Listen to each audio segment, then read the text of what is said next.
This is SSPTV News, brought to you by Samsung Productions and the Hazleton Standard Speaker. Community leaders and community organizations are coming together to help those who suddenly lost their jobs when DBI services closed last week. Welcome everyone, I'm Ken Carr and I thank you for your time. Let's put it to good use by getting right to today's local information. On Monday we told you about DBI services closing their doors last week. Their website now says the decision to close was made because their primary lender discontinued all funding, plus challenges from the COVID-19 pandemic like supply chain disruptions, higher material costs, and the labor shortage. The statement also says their subsidiary, Digital Traffic Systems, will continue to operate. A job fair will be held for former DBI employees at the Hazleton Launch Box on Broad Street in the city from 8:30 a.m. to 12:30 p.m. on Friday. One of the people who helped organize this job fair talks with our Lisa Sugart in today's news feature. The Hazleton area is dealing with the loss of one of its major employers. DBI Incorporated had its main headquarters here in Hazleton with locations throughout the United States. I am pleased to be joined by Mary Malone, who is the president of the Greater Hazleton Chamber of Commerce. Mary, this is very sad news. How did you learn about the news? Actually, Lisa, I heard on it social media late Friday night when a number of the impacted and affected employees, started putting word out there. So everyone was taken by surprise, typical early notifications and things like that by a company who's faced with this didn't seem to occur. And so a good chunk of the day today has been spent, attempting to make contacts and get some answers, in particular by those employees who were impacted and affected as at the closure point. So they closed, and so how many workers now do we believe are affected here locally in our area that are out of a job? Again, this is still unconfirmed, but my understanding is that it's between, 100, about 150 employees locally here in Hazleton. But again, I would say it's still an unconfirmed number at this point. And as different service providers from the State Department of Labor and Industry, our local United Way, the folks, the team at the Hazleton Career Link, it's critical to get the names and addresses of those employees so that, we can host meetings. We've also been had outreach by a number of other local employers who have the need to fill positions of similar skill sets. So we are taking those names, and as soon as we get that address, hope to have a job fair. And then again, importantly, everyone's got a lot of questions that they need answered, and trying to assist in that regard. When something this big happens, Mary, what does it do to the community as a whole?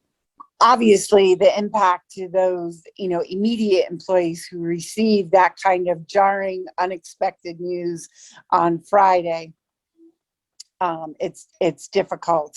But then you have where those folks were employed. Where did they get their coffee every day? Where did they purchase, their groceries, or where did they do their banking or get their lunches? So those are kind of the ripple effects as you said, even 150 employees is a good size employee, in the city of Hazleton. And so you're definitely going to feel those types of things. No, there's no good time for something like this, but it comes right before the holidays. But is it kind of maybe in a better situation because so many companies are looking for employees right now? Absolutely. The silver lining. And like I said, everyone is working to make sure that we can connect those employees to those opportunities that are out there with other local employers so that we can get them connected as quickly as possible to new alternatives. But it still certainly is a lot of upheaval and those types of questions that you're faced with, especially when, again, there appeared to be little to no warning whatsoever for such a drastic step. And again, we would look to our partners like SSPTV to assist us once we can get a rapid response, either meeting to put out the word in general, or if employees want to call the chamber office, and be happy to take their name and address and connect them to the other companies that we've heard from that are in fact hiring. Also, Lisa, I just want to do a special shout out and thanks to Senator Yudichak's team, who reached out immediately and has been attempting to assist us as well in either getting answers or making those connections. So we are blessed in our area for very dedicated elected officials who are also looking out to help members in the greater Hazleton area.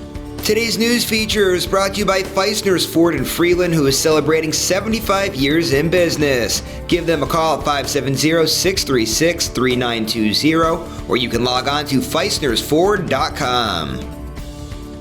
For the second straight season, the Hazleton Area High School girls volleyball team is going to the District 2 4A Championship. Here's the SSPTV Standard Speaker scoreboard. The Lady Cougars swept by Wyoming Valley West to set up a matchup with top seed Delaware Valley next Wednesday. Gaisai Andujar had 3 aces, 5 kills, and 4 blocks, while Sophia Neiman had 3 aces, 5 kills, and 12 assists for the Lady Cougars.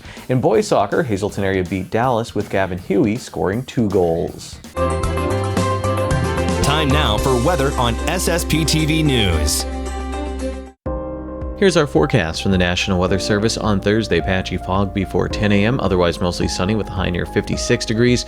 Thursday night, mostly cloudy with a low around 42 degrees. Friday, an 80% chance of rain, mainly after 3 p.m., high near 50 degrees. Wind gusts as high as 25 miles per hour. Friday night, a 90% chance of rain, will have a low around 46 degrees.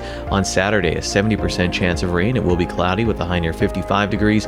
On Saturday night, a 60% chance of rain, mainly before 9 p.m., mostly cloudy with a low around 46 degrees. On Sunday, mostly cloudy with a high near 55 degrees, and Sunday night partly cloudy with a low around 41 degrees.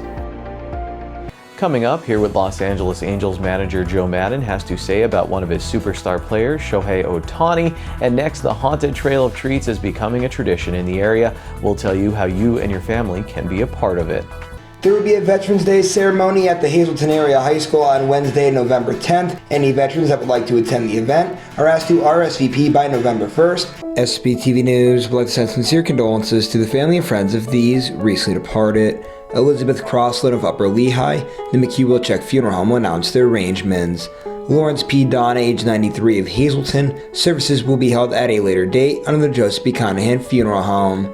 Brian S. Olnick, age 44 of Norristown, Mass will be held on Friday at 12 noon at St. Michael's Ukrainian Catholic Church in Hazleton. The Frank J. Bonham Funeral Home is in charge of arrangements.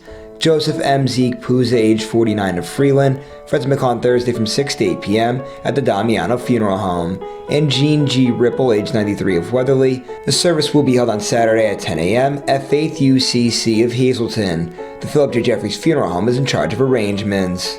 Tonight's obituaries are being brought to you in part by Harmon Funeral Homes and Crematory, with 2 locations in Rockland and in Drums, 570-384-3312 or 570-788-0977, and go to harmonfuneral.com.